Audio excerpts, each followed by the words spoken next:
Hi guys and welcome back to the podcast. This is the Straight In No Kissing Podcast 2.0.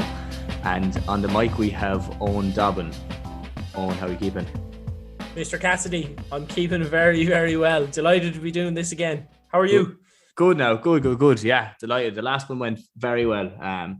Fairness, we covered so many topics. So I think we just said, same as last time, we'll just go straight through it and see how it goes. So where in the world are you these days? Man, it's so funny because the last time that we did this podcast, myself and yourself were sitting only about 5 kilometers or maybe 10 kilometers up the road from where I'm currently sitting in Tenerife. So like I've only ever been to Tenerife twice, which is funny also because the first time that I was there with you and we did that podcast and we were about 5 kilometers to the left. I mean, I guess that depends what way you're facing, but I'm thinking of the map here in my head, to the left of Las Cristianos. And I'm currently 5 kilometers to the right of Las Cristianos in Tenerife. And I've only, I was here for 2 weeks with you and I'm into my second week here now this time around. So both times I've been to Tenerife, we've done a podcast, which is cool. It's good. We keep that tradition going. We'll keep it going. Like next time I'll be there. For sure. Come here. Where have you been the last few months? You've done a fair bit of traveling the last while. Man, yeah. It's been a great year, but it's been a weird year. So I started the year in Portugal in a lockdown and then moved to Spain in start of March. Came out to you for a couple of weeks in Tenerife. Then I think it was around May time. Stayed in Spain for the summer. Then ended up going back to Ireland for a couple of weeks just for a visit. And then I went to Zagreb for a month. I was in Berlin for a week. I'm now back in Tenerife. I'm going to Spain again next week, back to Barcelona. The week after that, I'm going to Scotland for a week. Then I'm actually going home for Christmas. And then I'm going to Madrid and then Barcelona and then Russia in the new year. So, man, travel has been hectic and it's looking to be hectic for the next little while. But it's all COVID dependent as well because I hear there's a new variant on the rampage. So I don't really follow it, but it might fuck up my holiday plans. Yeah, geez, you've been a fair few places. I've only been the same now. I'm settled here for the last while. But yeah, geez, you've a right little plan there. Russia as well, somewhere I would always like to go. I've never been. What's the plan out there? Man, the plan out there is some skydiving training for two and a half weeks, or just over 2 weeks. So, yeah, I just hope it all happens. To be honest, I'd be very sickened if things fell through with just whatever the travel requirements and stuff are. But yeah, man, I think that's something we'd probably touch on because we were chatting about it off air about the whole travel thing. And like, I love travel, but there's definitely pros and there's definitely cons. And that's probably something we'll touch on. But I guess for anyone who's listening on my end of the podcast as well, if you want to fill in where you've been and what you've been at for the last while. So, well, for myself, I've nothing as crazy as that. Like, I've just been around Tenerife we were there for, I think, 3 or 4 months. Started just at the end of January. And then I moved over to Bali then after that. So I've been in Bali for 7 months now. So sorry, I must have been in Tenerife for 3 months. Been in Bali for 7 months now.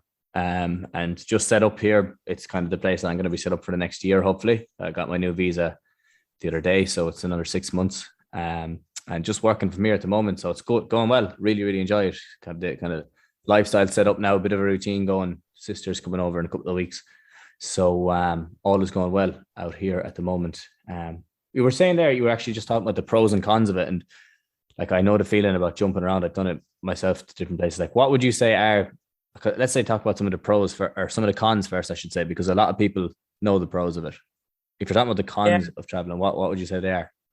Man, I'd be really interested as well to hear, like, you mentioned routine there for your just being in Bali and being in Tenerife for like an extended period of time. And I think that's the main con for me. Like, there's loads of pros and I love traveling, but like over the last while, I've kind of realized that, you know what, there's a lot of sacrifice to travel and people don't realize that. People think that, oh, your traveling life is amazing, and it is, don't get me wrong, but it looks like you have it all, but you actually have to sacrifice an awful lot if you're doing a lot of traveling. And I think for me, the main cons are actually spending time with good friends, because like, yes, you get to spend time with some of your good friends, but like I've met a lot of cool people while I was traveling, and it's great to meet them, but then you're gone after a month if you go somewhere else, and you don't really get a chance to, really properly get to know some of these cool people. So that's kind of one con. Also, just lack of routine. Like, I'm a man who absolutely thrives with routine. I need it. I love it. And I just don't have it when I'm traveling. Like, I do to some extent, but like, for example, it depends as well. I'm here in Tenerife and my routine here is brilliant, but I think it's the environment. I really struggled for routine in Berlin. I really struggled for routine in Zagreb. I didn't spend as much time outside in those places as I normally do. And I think that I spent too much time like on my phone or on my laptop, just because there wasn't much else to do when the weather isn't so good. And yeah, like Tenerife, man, I'm absolutely loving this environment. I am only here for another little while, but I have a really good routine here. But just generally, when you're traveling a lot, it's hard to build a social circle when you're traveling a lot, or it's hard to stay in touch with your own social circles. So like, I would have obviously a strong social circle in Ireland, I have a strong social circle in Barcelona as well. And outside of that, like, those are the two main places where I know a lot of people and I have a lot of friends. Outside of that, like, I meet a lot of people when I'm traveling. I'm obviously traveling with a very good friend of mine. But it's not the same as when you spend an extended period of time and you get to actually spend loads of time and do cool things with cool people. So that's kind of a main con for me. And just, yeah, the routine thing, when you're always jumping around, you're changing house, you're changing gym, you're changing work environment, you're changing food, like, and what's available to you. Your cost of living changes as well. So like, for example, I was eating out all the time in Zagreb because it was quite cheap. Then I went to Berlin and I was eating out all the time, and I spent way more money because Berlin is more expensive than Zagreb. Whereas Tenerife now, I'm eating out, in the evening time and stuff, and it's quite cheap. So, it's just very hard to be kind of structured when everything changes, even how you get around the place. Like in Tenerife, the one con of Tenerife currently is the bus, which is never fucking on time. Like, it's so bad. It never seems to be on time. Whereas, if you're in a big city, then you're using different types of public transport and stuff. So yeah, I think there's just, in terms of work, in terms of training, all of those things for me go far better when I have a good routine. And when I'm breaking that up every month, it's exhausting. Like, it's very, very tired. It takes it out of you. It's expensive getting Airbnbs. And like, the quality of the places you stay is generally less, because if you're to get a 12-month lease on a place, you pay a lot less. So €1,000 a month, for example, on a 12-month lease gets you an incredible place in, say in Barcelona, for example. But €1,000 a month in Airbnb doesn't really get you much, because it's quite expensive on Airbnb. Yeah, definitely. I think the idea of routine is probably the biggest one. Well, I guess it's more when you are, like, you can look at travel when you're doing short-term stay or long-term stay. Like, long-term stay, it's just the first month is always going to be tough to get into routine and stuff. And I found out here, well, obviously the price of food and that is very cheap. You're talking usually like €3 or €4 per meal. But it's a habit that you can get into, in that it just becomes like, all right, well, I'll order now and then I'll order this one. Oh yeah, we'll do a shop tomorrow. I'll do a shop the next day. And until you actually figure it out, like where the shops are, like what your routine is like, let's say in terms of even with work, with clients, stuff like that, I'm 8 hours ahead here now. So it changed a small bit in terms of planning. Obviously, I work more in the evenings a lot of days. But I think it trying to figure out what structure you have and what bit of routine goes a long way. And maybe, I don't know, maybe you get used to it as you jump around a small bit more. I found when I was in San Diego that it took me a while to get into the hang of it. When I was in San Francisco, I didn't do anything. I had no routine at all, really. The only routine I had was work, and when I had to go to work. But in terms of shopping and cooking at home, that it just wasn't something that I was going to do. But I think that's a huge one, and obviously the cost of it. But I think the benefits in some way may outweigh that slightly when you're looking at, like, long term, as you were saying, building social circles with people who have a completely different opinion of life based off of where they're from. If you're in Barcelona, like the people that you meet. I know you'll obviously meet a lot of people from Spain and that, but it's a hub as well. It's a European hub. So you're going to meet people from all over the world. And it's the same out here in Bali. There's every person, or every nationality is out here, and you meet them on every night out, from South Americans to Americans, Canadians, all Europeans, Australians, and then obviously the Asian, Southeast Asian.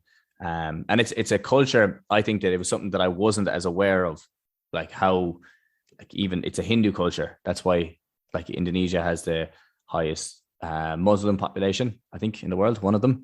But Bali itself is a Hindu island. So that's why, like, there's a lot of changes here as compared to what you would see on other islands. Now, that's only me speaking from experience, or speaking from chatting to other people, but it's a bit of a melting pot for every culture in the world. And I love it. Like, I do love it. But I think building a strong social circle, you have to be in a place for a while. It's very difficult to do that if you're only meeting people on a Friday night and Saturday night drinking, and then you don't see them for the whole week after that. And you only do that for 4 weeks in a row or 5 weeks in a row. I think that social circle has to be built up over months to build the trust and build the security in the people that you're with. So I think that was a huge thing for me as well. That was one, let's say, con of moving here to start, is not knowing anyone.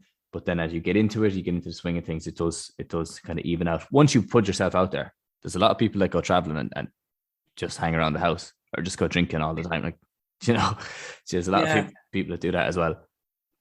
Yeah, but it's cool. Like, you're doing it the right way. I think, you know, obviously we are quite outgoing guys. Like, we were never going to go and travel and sit at home and not go out and meet people. You know, you're doing your jiu-jitsu, you're doing, you know, obviously different events where you're meeting people. Likewise, like, I've been doing stuff, networking with people in Tenerife, and you mentioned just meeting people from all over the world.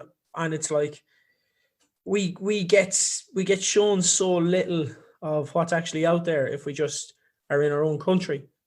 You know, we're very kind of constricted by the views of the people around us, or, you know, what's possible. Like, I know we were just talking about meeting people who are financially off the charts that you just wouldn't meet in Lisdoonvarna or Cairn, for example. You wouldn't build that network of people. And it's really, really cool to meet those people and see some of the cool things they're doing. We met a guy the other day, and he's a guy who's made his money. He's worth millions. But he set up a company making shoes. I can't think of the name of the company. And it's basically not a company designed to make profit. The company is solely designed to remove plastic from the ocean. So he's got like 13 huge ships that go out and remove plastic from the ocean. And then the plastic goes into the manufacture of the shoes and funds the whole operation.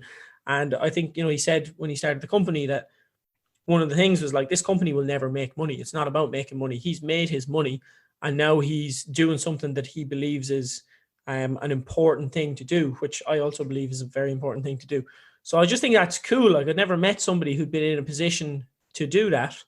And it's quite inspiring to meet those kind of people. So I think that's one of the pros, massive pro of traveling, is like meeting people who you wouldn't otherwise meet, and obviously, you know, experiencing new cultures. And I think travel as well is like, how do you define travel? I think travel is great, but I think what I have been doing recently has been like short-term travel, where I'm bouncing around from place to place. And I don't think that's a good, for me currently, with what I want from life, it's not the right thing for me to be doing. I want more stability. I want more, just more of a kind of framework of, you know, our network of cool people, and, you know, having the time to build up relationships and to build up like work relationships as well, you know, personal relationships too, but like work relationships, and actually meeting people who are doing cool things and finding out, what can I do with this person? Can I go and start something with this person? I just think it's really, really cool. And like you said,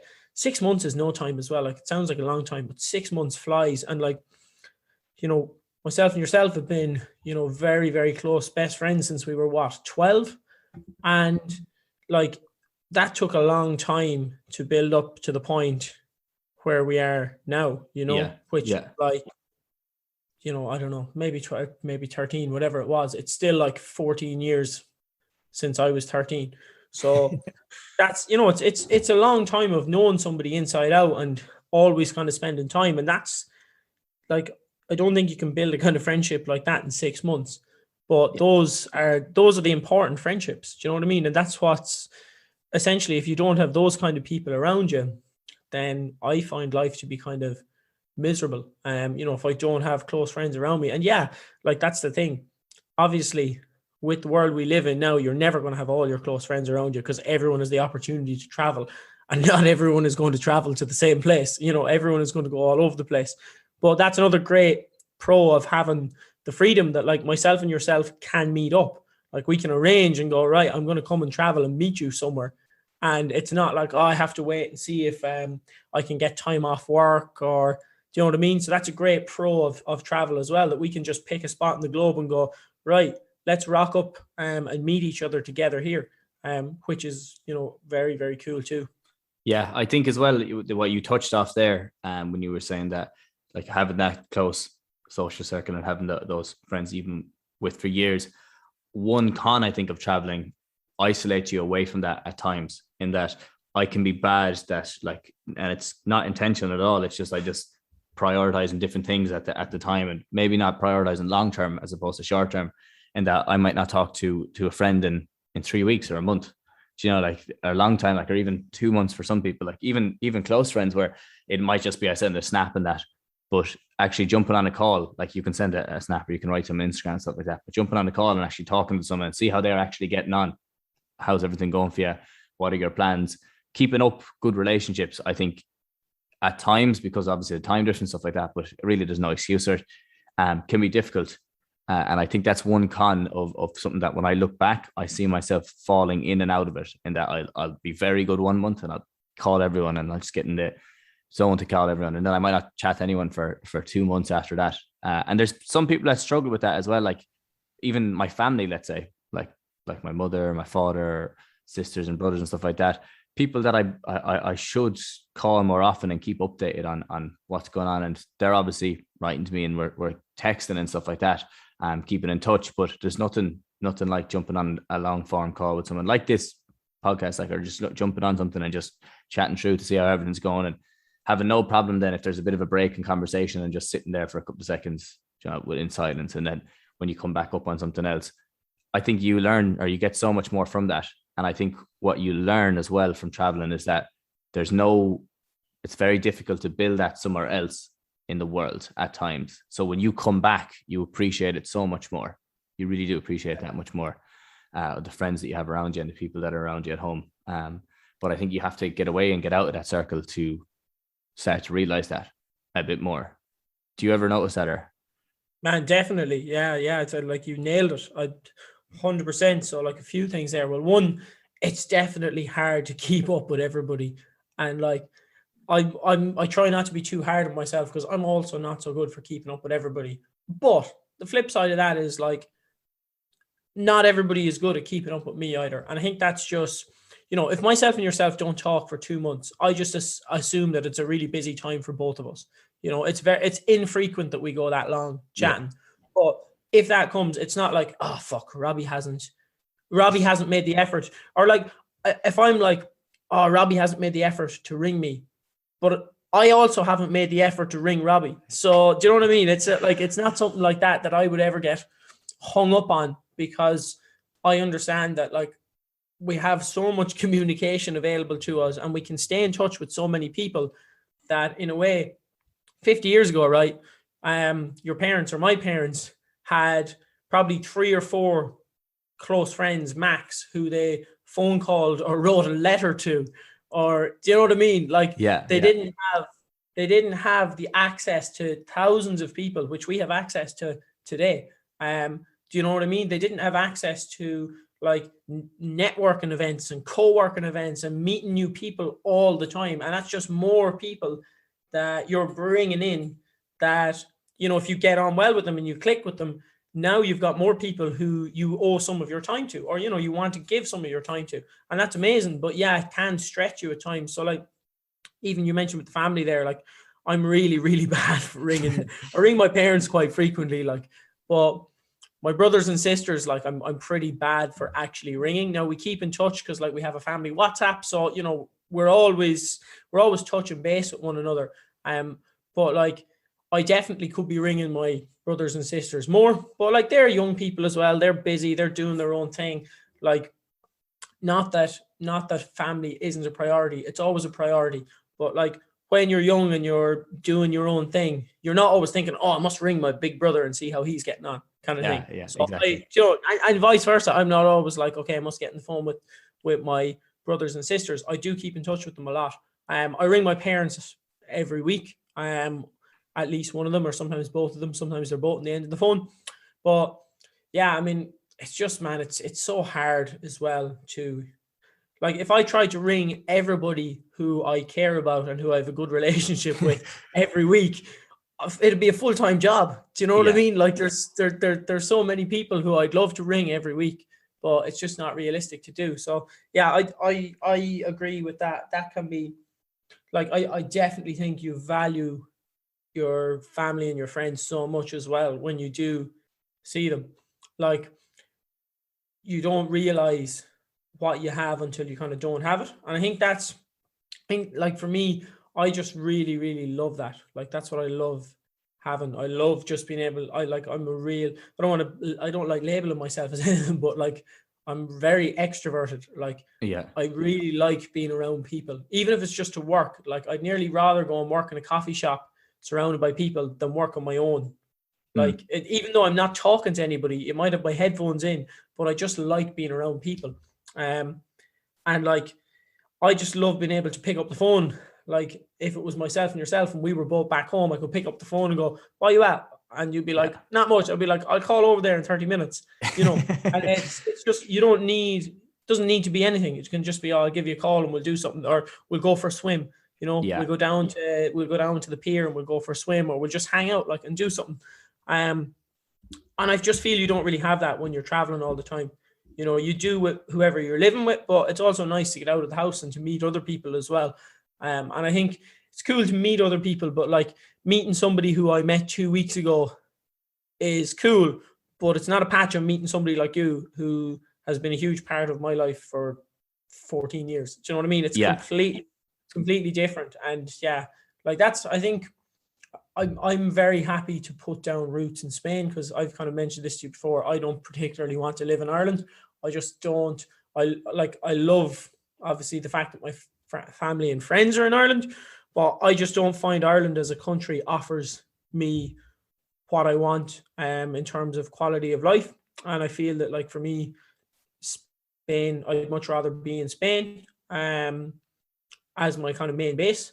And like, basically I'm not starting from scratch because I have a lot of friends there now, but you know, I only moved there first a year and a half ago. So while I have a lot of good friends there, we just simply haven't spent the time to be like life. You know, you can't build an incredibly strong lifelong friendship without actually putting in the years and essentially, you know, putting in the reps. It's the same as anything else. Like it takes work, and it takes, you know, more time spent with people, more experience. So that's why I kind of want to go back to Barcelona, because I have a lot of good friends there, good friends who I'd like to make great friends, you know, because I really enjoy their company, enjoy doing cool things with them. So yeah, that's that kind of side of the coin for me. And I think you nailed it there. You do value things more when you travel. That's a pro. It's a con that you don't have that all the time, but it's a pro that it makes you value it more.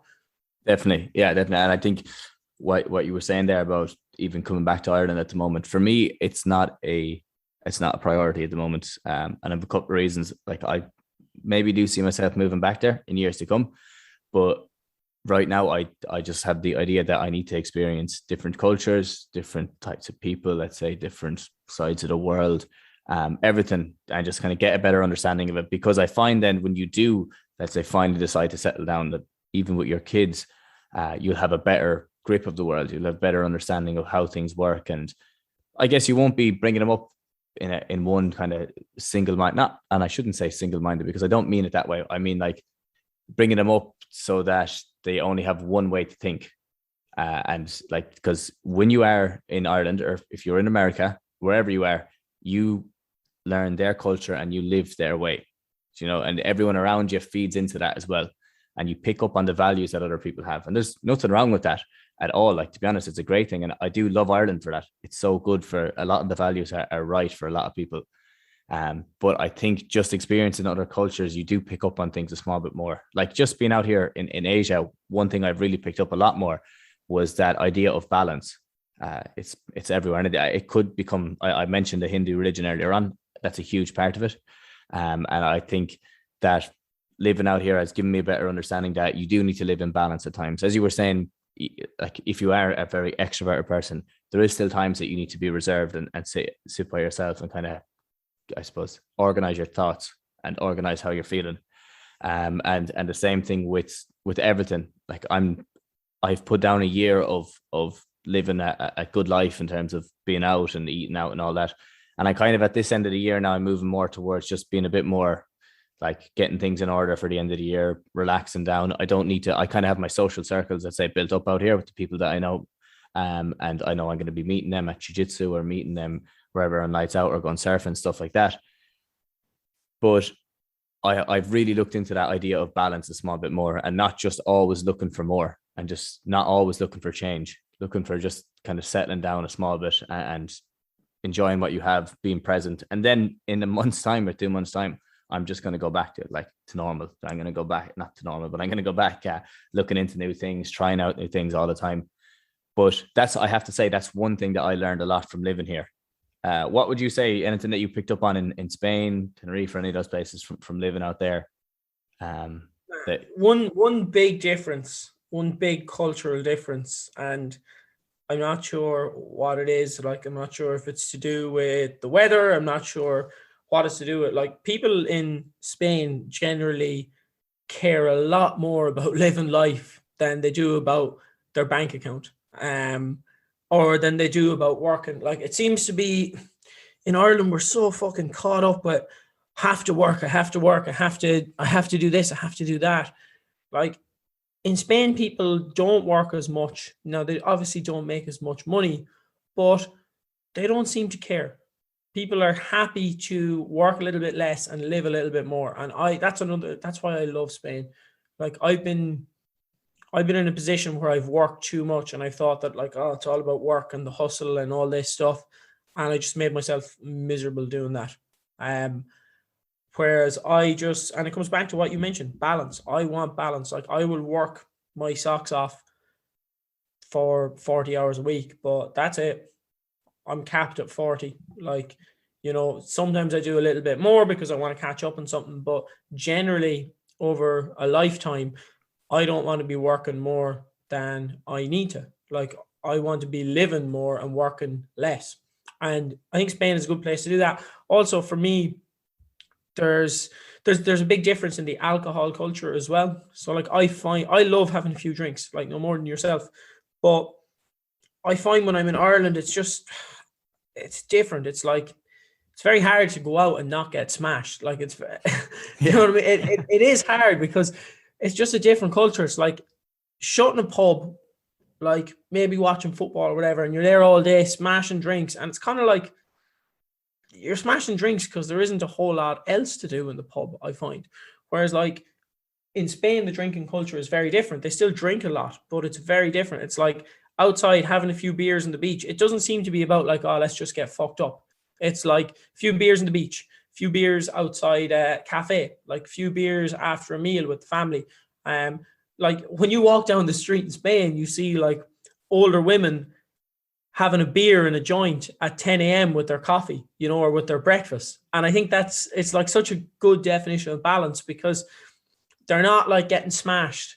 You know, they're having their breakfast, they're having a beer, having a joint, they're out walking around in the sun, they're active, they're fit. Like, the older people seem to be quite fit as well. And I guess that's because they're getting plenty of sunshine, they're spending a lot of time outdoors, they're eating generally a better diet than we do in Ireland. I think as well, just from being outside more, and like what I've noticed with a lot of clients in Ireland is there's a lot of boredom eating. And I know that to be the case for myself. If I'm stuck at home, man, I'm in and out to the fucking fridge and the cupboard. Like, I'll wear a trail in the floor to the fridge and the cupboard. Out of boredom if I'm stuck in the house all day, you know, because it's like, fuck, sure, I'll go and have a few slices of toast, or I'll go and have a bowl of cereal, or like, I'll go and have whatever it is. I'll go and have a protein shake, you know. Sure, I need me protein, and just making an excuse to neck a protein shake. But like, when I'm living here in these climates like Tenerife and Spain, I'm almost forgetting to eat at times because I'm outside, I'm doing things. I have better things to do than to sit in at home. And even when I'm having a few drinks and stuff, it's just very different. Like I seem to be able to call it a night when I want to in Spain and go, a few beers, I'm fine. I'm going to head home, go to the gym in the morning. I'm very rarely drunk in Spain, even though I drink quite frequently. So 2 or 3 times a week, I might have a glass of wine or I might have a couple of beers. But in Ireland, it's kind of always, it's like 100% all the time. It's like when you're out kind of thing. So yeah, that's what I've noticed as being a big difference. And maybe that's just my mindset around having drinks in Ireland. Maybe you won't, not everyone will agree, but I find it very difficult to have a kind of moderated relationship with alcohol in Ireland. It's kind of like no relationship or all out. Whereas in Spain, I can enjoy it just as part of life, and it's completely different. Yeah, and I definitely recognize that as well. Living away is that I don't know what it comes from. I grew up in a pub, so like I'd be hypocrite if I said it was otherwise, because I think it might come from the idea of like, first you have the size of a pint, like, you know, it's massive, like 568 ml is over half a liter every pint that you have. Then there's a competition in who can drink more. Then there's rounds. There's rounds then as well. And then there's this idea of getting a pint and a shot beside it. But I think you're right. There is that binge drinking side of things, and it's something that I've moved away from for other reasons. I don't like being hungover for 2 days. I hate that, to be honest. I dislike being hungover in general. And I think I've learned to step away from it a small bit more and just say, all right, I've had enough tonight, or I'll head home early, as you were saying, go out and go to the gym, and living that a bit more moderation. Now, there'll be people listening to this, and there's people that love that lifestyle.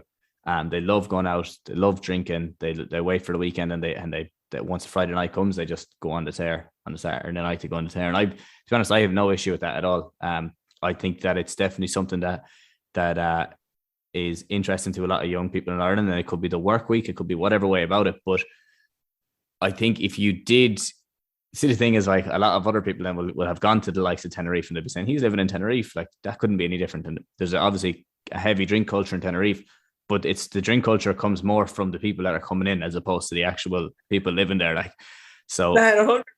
It's all the Irish and the English people out here who are like that. They're the people who are drinking. It's funny because all the bars are like Scottish bar, Irish bar, English bar, and they're all hammering pints, as you say. Like, but it's I think when you get away from that scene a small bit, and I guess you can actually, if you look at it with people that get into fitness, and you see it in Ireland all the time, and I do love to see it, like the likes of like people that get into running, and that's what they do. Then that's their complete identity becomes running, or the people that get into CrossFit, let's say jiu-jitsu, what I'm doing, a lot of people get into that. When you pick a sport or you pick an activity that you enjoy, you love doing, then it becomes that, like, on a Friday night, if you're going to go out and have whatever 5 or 6 pints, you're less inclined to lose the run of yourself. You're more inclined to say, okay, well, actually on the Saturday, I plan to do a small bit of training. Like me and a couple of friends out here, actually mostly Irish lads, we had this idea, on a Saturday, we go down and we go sparring in the gym. So we go down. So that means that on a Friday night, like, you're not going to absolutely tear it up altogether, because you're going to be in the next day and we'll be flaking around or flaking each other. So I think that's one way of doing it, but it's not that we're not doing that as like we're not doing that as a, what would you say, as a way to stop us drinking the night before. We are going to do that anyway. So the night before, we're more considerate about what we're doing for the rest of the weekend. And I think when you move away from that culture and you look at it from the outside in, it seems to be in England and Scotland and Wales as well, that they have the same, that it's a similar culture of drinking. Now, you'll have a better understanding than me. I've only really been to England and Wales, but the culture seems to be the same, is that people just love to drink and they love to get down to the pub and they love to be social and have that side of things. But I think if you look at it, there's definitely other ways of doing it. Sitting down, having a glass of wine, as you said, is such a nice experience, just relaxing, chilling out, nothing too serious. And you don't have to lose a run of yourself for it to become a social lubricant. 2 glasses of wine and you'll be, you know, there'll be lads listening to this now. 2 glasses of wine wouldn't do nothing to me. I'd be it wouldn't go off a rope. It wouldn't pull the socks off you. But, you know, like, it doesn't have to be crazy for it to work. Like, microdosing alcohol, like there's a big microdose culture out here actually, which is something that I kind of didn't realize at all, and that's microdosing across the full spectrum. Psychedelic microdosing culture. Huh? A psychedelic microdosing culture or an alcohol microdosing culture? Across everything. Like maybe not alcohol as much, yeah. A bit more like there's a lot of very spiritual people out here, a bit more around psychedelics, around, let's say, weed. There's a lot of people doing it. Just things that they have their reasons for doing it, and I obviously have no issue with them doing it, but they are, I guess, not as inclined then to go out. Maybe it's the idea of just microdosing. You don't need to go all in with everything that you're doing, and that could be the set. Like that could be microdosing absolutely anything at all. Like it doesn't have to be just drugs, and it doesn't have to be alcohol. It could be, there's a lot of people that are just doing small amounts of, like, let's look at like charity work, where they just know one day a week that they go down for 30 minutes or an hour to pack food for people that are homeless. And that's kind of their way of doing it for the week. Looking at other things, like I know there's some other people that clean rivers, there's other people that clean beaches, stuff like that, where they're just little bits that they can do throughout the week to help them live a more fulfilled life, as opposed to, I won't bring up the diet because I meet a lot of them out here. Like a lot of people have a philosophy around certain diets that if you're not doing it, you should, if you're not involved in that diet, let's say, I see it a lot. You're a horrible human being. You're a horrible human being. Yeah, exactly. Where they go all in and they go too far across one side. Now you see those people everywhere, but I think there is definitely, what I've learned from moving around and going to different places and just living out here, is that doing things in small amounts and doing them consistently, you get a lot more from it. And you can take alcohol, you can take whatever you want with that. But just doing it in small amounts at different times, there's a lot to be enjoyed from it. Man, you can pretty much apply that to anything, I think. Like, that's interesting as well that you mentioned the people doing the charity work with the homeless, because we're actually looking to do that in Barcelona, just as, honestly, as something decent to do. Like, it's a small commitment every month to give a few hours of your weekend to help somebody out. I actually really want to, like the helping homeless people is amazing, but I would just love to help out dogs in some way. And people laugh at me when I say that, but man, I just absolutely, I love dogs.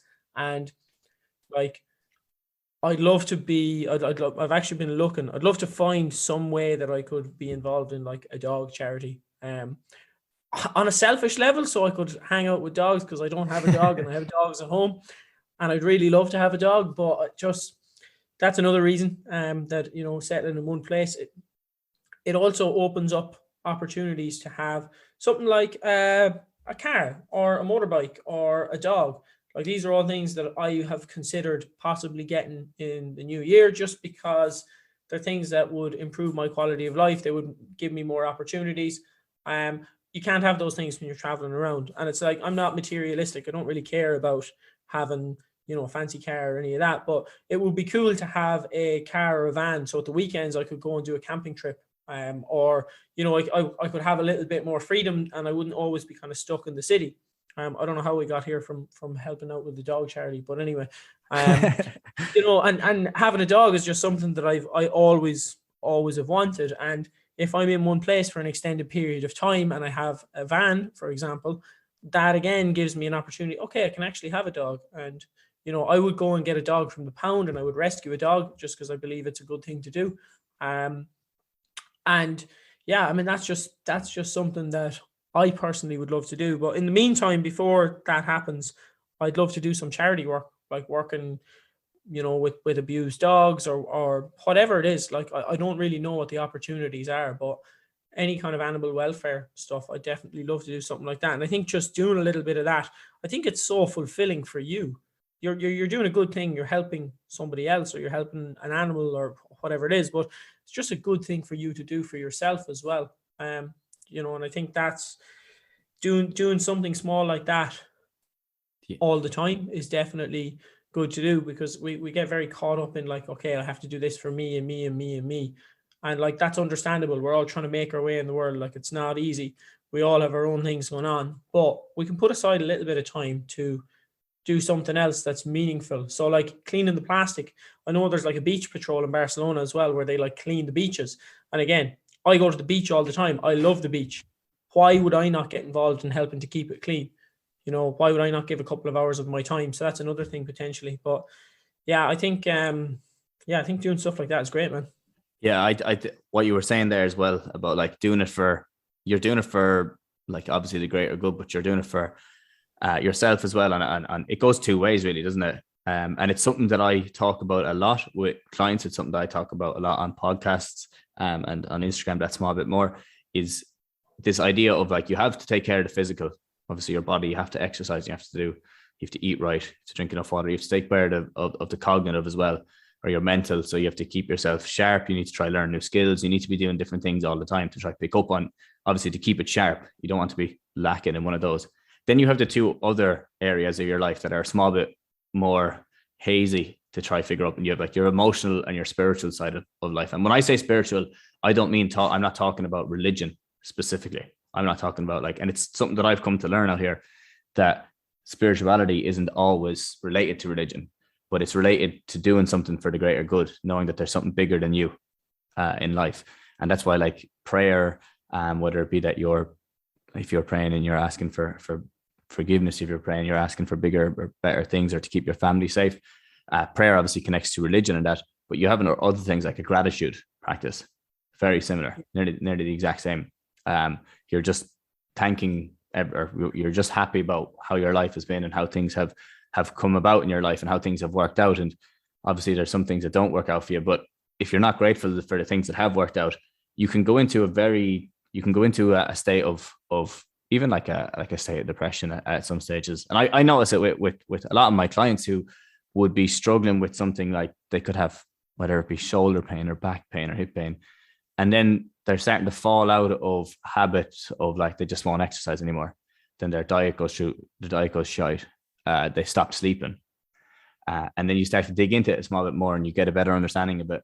And one small thing might be getting them down in their life, whether it be a relationship, or let's say like it could be an exam is coming up or something like that. It's getting them down, and it's affecting everything across their life, but they don't realize. And a lot of the time, and all I'm doing is like, I'm no therapist. Well, like I'm no, whatever they call them. What do they call a shrink? What's a shrink called? Psychologist. Yeah. What's a shrink? Yeah. So I'm definitely not at that side of things, but just sitting there chatting to them and kind of going through things that actually have been working out, things that have been going well for them, and making them more aware of that, and maybe using a gratitude journal for a lot of people helps. I know you've experimented with that in the past. Do you still use that? Man, I wouldn't even say I've experimented it. It's a cornerstone of my life these days. Good. Yeah, like I do it every day in some form or fashion, like every single day, and I've done it for a couple of years now. And like, yeah, so one thing that I recently, you probably saw, Andrew Huberman put out a post. I think it was a post about like the importance of gratitude, but not just me being grateful for things, but actually receiving gratitude from other people for like your self-worth and how you feel about yourself. So, for example, if I do a favor for you, that actually is something. If I do a favor for you and you thank me and you say, you know, you're a good friend, thanks for doing that. By me doing the favor, I'm actually getting the positive feedback from you. So I'm the one, we're both benefiting because you've got a favor, but I'm actually benefiting because you're going, hey, listen, I appreciate it. You're giving me, you're expressing your gratitude to me, right? So that's another reason why you feel good when you help people out, because you're doing something for them and they're telling you thank you. You know, it's why coaching is a fulfilling job, you know, because you're helping people out and then they're genuinely telling you that, listen, you've helped me out and you've improved my life, and you feel good about it, you know, so that's why it's a fulfilling job. Whereas working in a bar for me was not particularly fulfilling. It wasn't like that I hated it, but it just wasn't that fulfilling. It wasn't really serving somebody a pint, wasn't really helping them out. Maybe they were having a good night and they were like, thanks for the pint. And I was like, yeah, no worries, but it wasn't that fulfilling, right? So that's one thing, like getting gratitude by just being decent to people and doing nice things for people. And, you know, it reciprocates because people then turn around and say, oh, thank you. And then people will do favors for you. So it's like, you don't do it from a selfish place, but it actually works out to be something that benefits you massively. But, you know, you shouldn't be like, right, I'm going to do something for this person and expect something back. That's not how it works. You know, it's like, do something nice for somebody because you care about them, or for a cause that you care about. And, you know, people will be grateful for that, but you shouldn't do it just to get the gratitude. You should do it because it's a decent thing to do and you want to do it. But then you get paid back in gratitude anyway. That's just like a bonus. So that's one part of gratitude. And then the other part is just like you said, being thankful. Like, to be honest, I have heard the word spirituality a lot, and I don't actually even know the definition of it. And it's not something that I would have, like, I'm not religious in any form or fashion, but like, I am a huge believer in, like, you know, minding your mental health and cultivating that through, you know, doing good things, and, you know, also being grateful for what you have. And I guess that's my kind of spirituality, is, you know, being grateful for what I have, looking out for the people who are around me, knowing that if I do good things in the world, the chances of good things coming back to me are much, much higher. Knowing that if I'm doing some sort of an exchange with somebody, there has to be value on both sides. Like, I'm not going to make my money in an unethical way where I'm selling some shitbox program that I know won't get people results, which so many people are at these days. It's like, oh, get a load of followers, sell some shite generic program. So funnily enough, I was chatting to a girl the other day, and she told me that a very well-known Irish influencer had sold her a program for €250, and it was supposed to be like an individualized program, and she was vegetarian, and the meal program came and it contained loads of meat, and it just wasn't a vegetarian meal plan. And then in the sign-up email, it said, "Dear Ryan, here is your programming." And the girl obviously was not called Ryan. And I was just talking to her, and she said, yeah, she was like, it was obviously generic. I paid €250 for a 8-week program, and then he sent me this plan, he sent me this email, and I didn't hear from him again for the 8 weeks. That was it. So that's unethical, and that's not the way that, you know, I would not be happy with myself if that was how I was making my money, right? So that's kind of another part of, you know, I guess my spirituality is just being decent to people and not frauding people and giving people value in exchange for their money. And that's just in terms of work. And then the actual gratitude practice is just like, I started out writing it down every day. But the interesting thing is that even when I don't write it down, because I write it down and I've ingrained it, I'm just constantly grateful. When I'm walking around, I walk out my house, and like, you've definitely seen me do shit like this, and just fucking dancing and go, oh, it's a great day to be alive, and shout and roar. And my neighbors are looking at me like, what's wrong with this fella? So I'm like, it's a great day to be alive, and, you know, shouting and roaring and just being a bit eccentric, I think. Is that the word? Eccentric? Maybe. Yeah, nothing has changed there. Yeah, nothing has changed, right? But like, I will just be grateful without even having to write things down. I notice myself saying to friends all the time, how fortunate are we to be here? Like, how fortunate are we to be here in good weather? How fortunate are we to be in a position where, not lucky because we've worked hard to get here. It wasn't about luck, but we're fortunate that we were born in good circumstances. We're fortunate that, you know, we have our health. Again, it's not entire luck because we've worked hard to maintain our health. We've worked hard to get here. So I don't really believe in luck, but, you know, you definitely do have to have some amount of luck as well. And that generally, I start my day by just writing down 3 things I'm grateful for. You know, and they can be really, really simple. Today, I think it was, I'm grateful for having the opportunity to network and meet with cool people who I wouldn't have otherwise met. I'm happy, or I'm grateful for the fact that I'm sitting on my balcony drinking a cup of coffee with the sun beating down on me, and, you know, I've got myself here. Like, that was 2 of them. The third one, I think, was just, I'm grateful that I have my health. You know, something very, very basic, but just those things, when you kind of start the day looking at those instead of looking at what you don't have, because that's a fucking rabbit hole. Like, if I was to look at what I don't have, there's so many things I don't have, and even with all the money in the world, there's going to be shit I don't have. Like, there's always going to be shit you don't have. So, like, instead of looking at what you don't have, which is just going to make you miserable, look at what you do have and be grateful for that. Because it's like the thing you mentioned with relationships. When you take yourself away from that social circle, it's only then that you value it. So you might be taking things for granted and not being grateful for them, but fuck me, when they're gone, you're going to realize how lucky you were to have them. Yeah, and I love the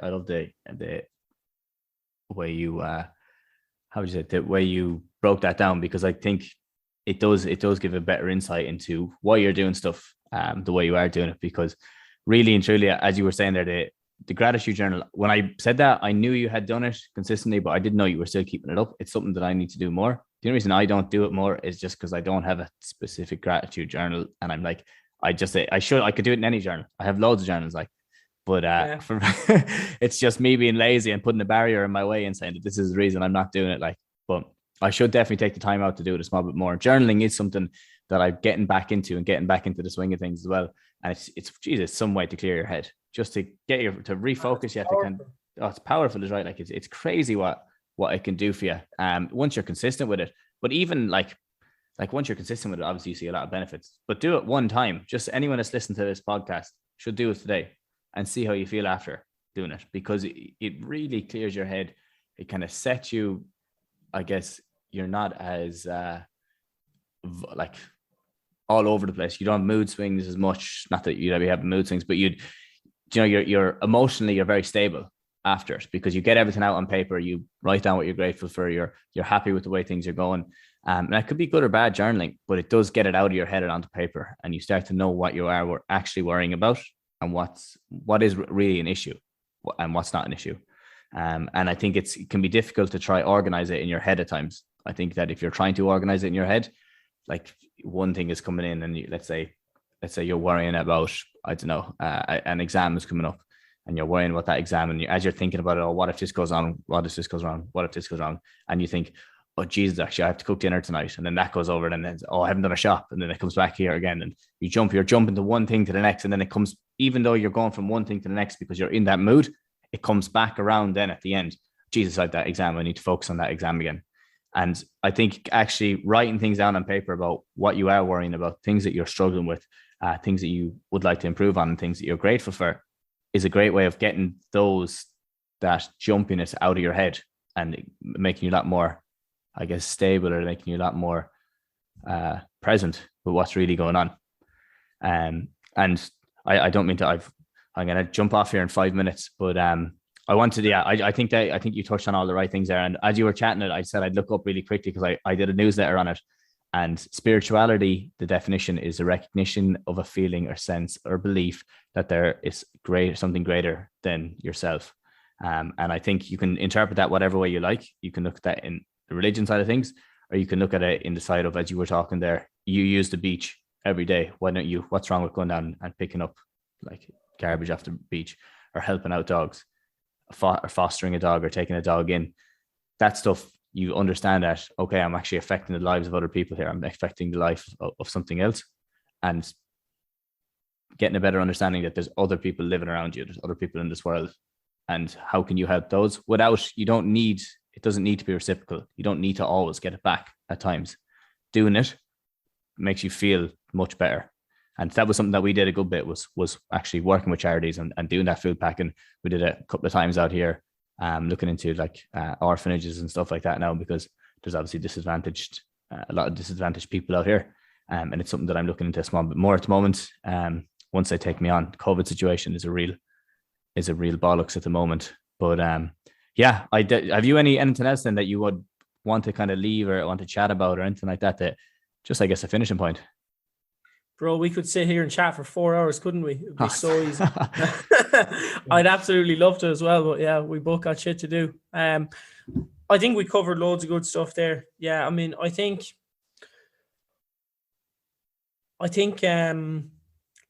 just the whole traveling thing, which is what we started on, like, I don't think we'd have come to a lot of the things that we came to in this conversation if we hadn't have traveled, right? And I feel that traveling is almost necessary, and you mentioned it earlier, just to broaden your horizons and actually get an understanding of the world.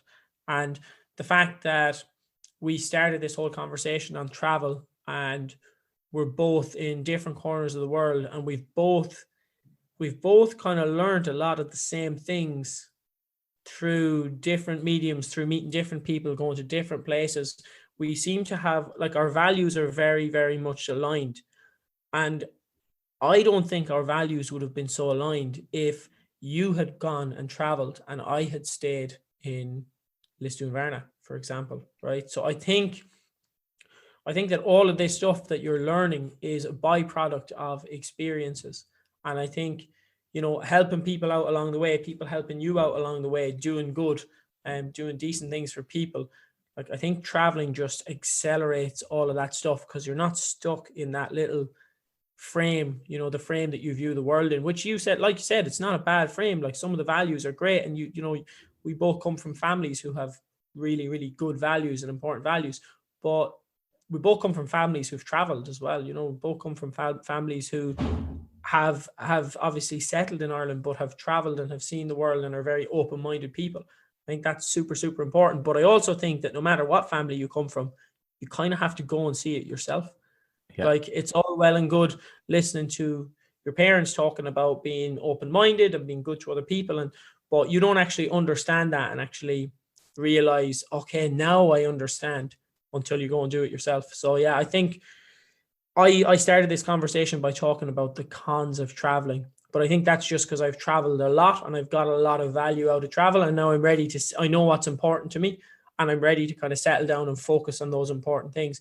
But I think traveling as a whole is just an absolute vital part of kind of growing and understanding yourself. Yeah, a great way to finish it as well. And to I guess to leave it on that point, what you were saying there, it's a great way of doing it. But there is, like, if for the people who haven't the same opportunity as us and who are listening to this, there's ways you can do it all the time. Like, approach somebody in the street, chat to them. So if you're at a cafe, talk to the person beside you, reach out and chat to people of different nationalities and where they come from and what their understanding is and what values they have. Like, that's one way of starting. I would say, if I was to leave this episode on this point, I think that there's a lot to be learned from other people, and there's a lot to be learned from other nationalities. And some people are lucky in that they can get out of the country and they can travel around. Lucky, I guess, is probably the wrong word, because I know you said that earlier on. You have to set yourself up to do it like that. You can't. It's not going to fall into place for you. Things have to be set up, and you have to look ahead to set things up. But doing something as simple as chatting to your neighbor at the cafe or whoever's there, the next place that you are, reaching out and chatting to people, helping out in charities, different things like that. Maybe try journaling. Just get it, broaden your horizon in that way, that it might then spark something in you that you say, well, actually, I'm going to travel. I met someone here from Venezuela, so I'm going to travel to Venezuela. I'm going to go there for a couple of weeks and get a different idea of what their culture is like, because you had chatted to someone from there. And I think that's if I was leaving on something, I'd leave it on that, in that there's easy ways to do it. You don't have to go halfway across the world. Obviously, I was saying that Venezuela is halfway across the world, but you can spark that interest and you can chat to people who are neighbors and who live next door to you. But yeah, I think I don't know if have you anything else you want to leave it on, Dad? No, just one or 2 points. So just to make it easy for people, I know it can be daunting and hard. There's actually a lot of ways that you can travel quite easily. So Workaway is something that people can look into, where you can get basically paid to travel and you go and do some work. Pet sitters, I think it's called. I think it's called Trusted Pet Sitters. Is another place where you can sign up and you can travel around and mind people's animals. TEFL courses, teaching online. There is a lot of ways that you can travel without making, big money. You can travel quite cheaply. You can see the world. So, there's definitely opportunities there. So just have a look into those if you're somebody who would love to travel but don't quite know how you do it. And again, like Robbie said, reach out to people. You'll meet someone who goes, hey, I know somebody in Venezuela who would love to have an Irish person come and visit them, and help them out on their farm or something. Like, there's a million and one ways that you can travel. So just check that out. Yeah, perfect. I think that's an excellent place to leave it. Dobbs, thanks a million for jumping on. Where can people find you for people who are listening to on my side? They can find me in Tenerife. No, I'm only joking. They can find me on Instagram at Eoin Dobbin Cato. I won't spell that out. I'm sure you'll tag me. You can find me on Spotify at the Eoin Dobbin Show. You can find me. Where else can you find me? You can find me on. They're the main ones. You can find me on Facebook as well, Eoin Dobbin Coaching. Yeah, I think maybe it's actually Eoin Dobbin Cato now. That's terrible. I should know that. But anyway, that's where you can find me. Where can people find you, Rob? Same as that. Find me on Instagram at Mobility Tutor. I don't use my personal profile as much. You could find me there, but I never check it, so it'll be no good to you. Mobility Tutor on Instagram. Website is mobilitytutor.com. And yeah, I guess you can check out this podcast, which is Mobility Experiment. It's on Spotify. But that's everything, guys. Thanks a million for listening. All right, Dobbs, we'll chat to you soon. All right, Bob. Until next time.